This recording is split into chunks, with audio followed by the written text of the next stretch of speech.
So today I wanted to discuss something that all of us can relate to in some way, shape, or form, I can imagine. And that is really cringe things that we did as kids, as youngsters. And this was brought up by looking at Facebook memories. Shout out to Facebook memories for always making me feel really bad about myself.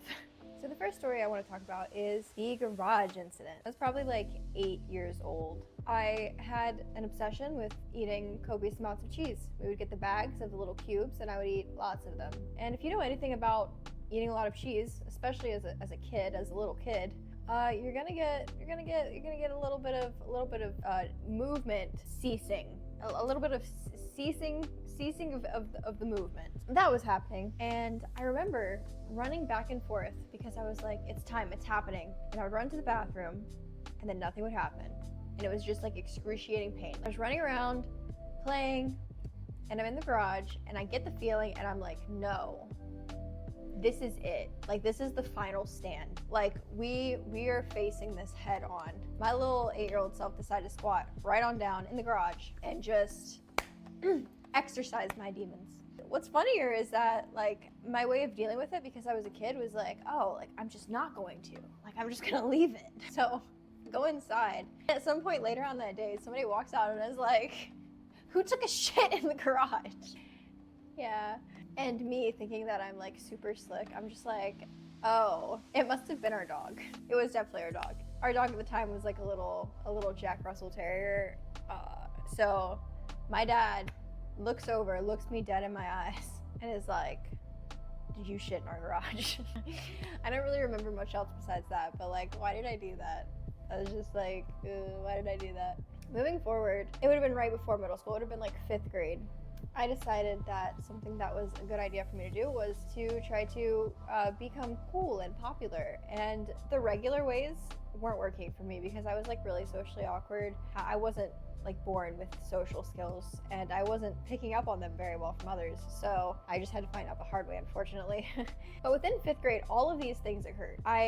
We had a neighbor who would like pirate DVDs, and I didn't understand what like pirating meant. Like I didn't give a second thought to that. So I thought, oh my gosh, this is so cool. Like he's a genius. He figured out a way to like download DVDs of like movies that like just came out in theaters. Like that's crazy. So I'm like, oh my gosh, I'm a marketing genius. I'm gonna sell them to all the kids at my school, $5 a piece. I'm a genius. And that went good for a little while until some boy came in and was like, my dad said that what you're doing is illegal and you can be arrested. And I was like, snitches get stitches. No, I quit doing it because I was like obviously scared of being arrested as a child. And then the finale of my 5th grade year, when I guess started to come to terms with the fact that like a lot of people I went to school with were maybe not like wealthy, but they were doing well. Like we were struggling. My parents were just struggling. So I felt like kind of down and like bad about that. So I just started making up rumors that my parents won the lottery.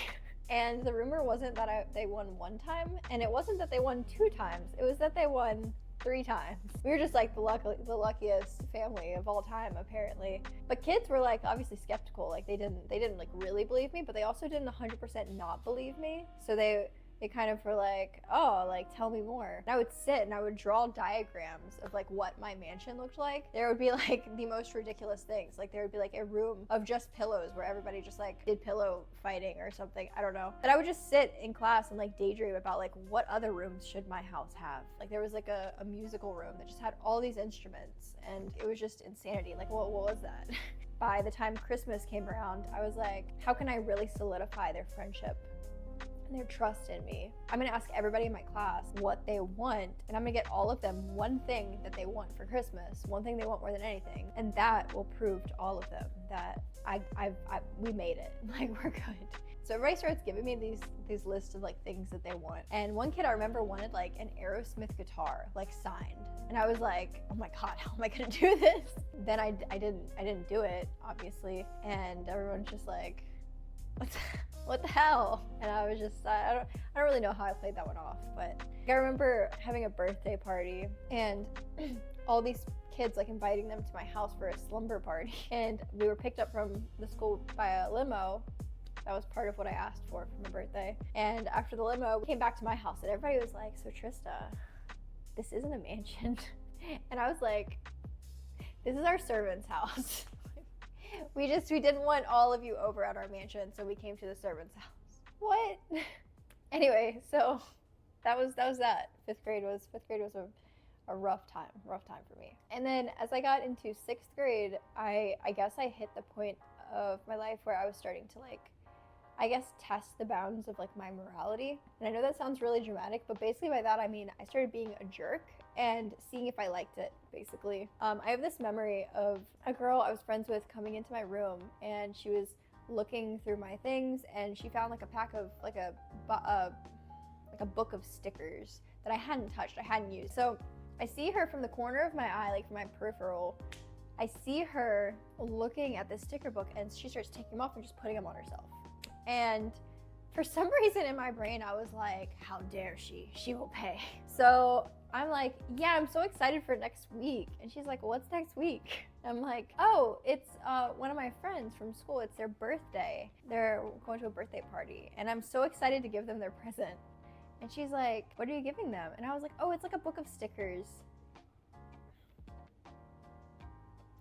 And she froze in place and looked at me with like the most horrified, like anxious look on her face, and was just like, Trista, oh my God, I'm so sorry. Like, I didn't know, I'm so sorry. At the time, I like really fed into it. Like, I was like, oh my gosh, how could you? And it was really cruel. Like, as an adult now, I'm looking back and I'm like, why would I do that? Like, why would I emotionally terrorize somebody like that? It really like bugs me. It's just crazy to look back and like think about doing things like that.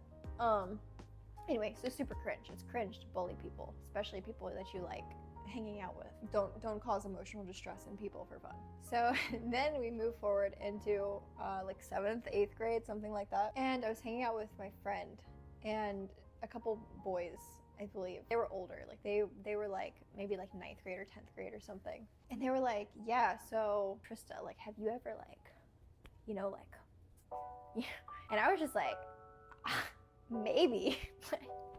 Maybe I have. They're like, what do you mean maybe? And I was like, gosh, well, like, you know, back when I was in 5th, 6th grade, I got like so drunk at this party, and I like stayed the night with this boy who was super cool that I like. And yeah, like, I don't know what happened. Like, I woke up the next morning and I was like, I don't know.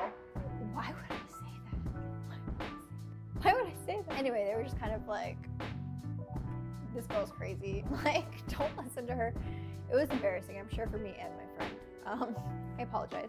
For some reason at the time, that's what I chose to say. I think it was 8th grade. It might have been, actually it may have been 7th grade. Anyway, somewhere in there. I decided that my life had to be fantastical. So I really stepped it up, really took it to the next level.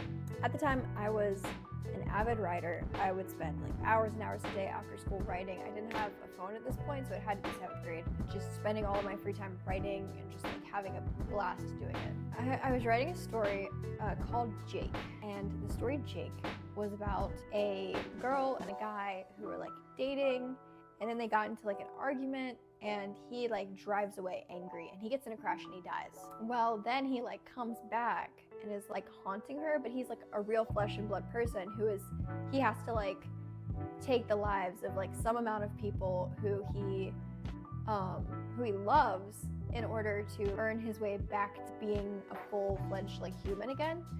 So he's back on the condition that he meets this quota of people who he loves that he has to kill, because he wants to be with the girl, the main character Lucy, so badly that he's willing to like kill all these other people that he loves in order to be with her.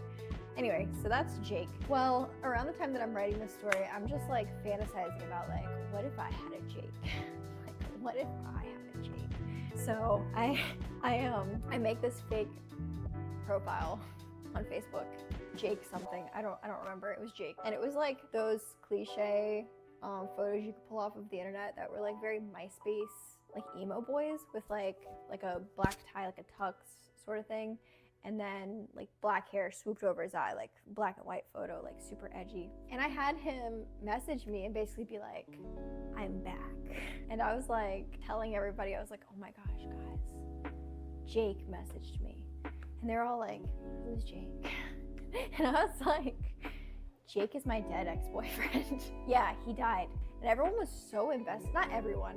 There's a few people who were like super invested in this. And again, because we were kids, people didn't really believe, but there was that little bit of like doubt of like, but what if? I feel like I can't tell if this is a real memory or if this is fabricated. I feel like this is real though.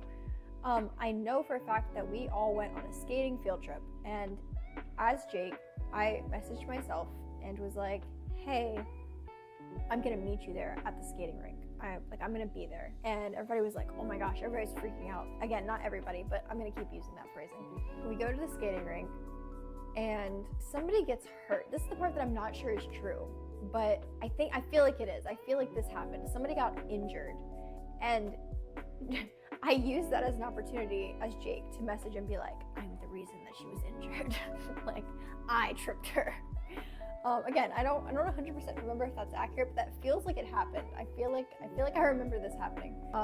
Which again, is so cringe. Like, what is this? I don't really remember how it ended. I think I just eventually like gave up on it, or people were too like, oh, he's like never gonna show up. So people kind of like the hype died down. But yeah, I don't know what was up with me like as a kid needing to like make up these like huge elaborate stories in order to like get attention. I don't know, like clearly I was like, there was something lacking inside of me, but very cringe. Hate to think about that. I think those are the big ones.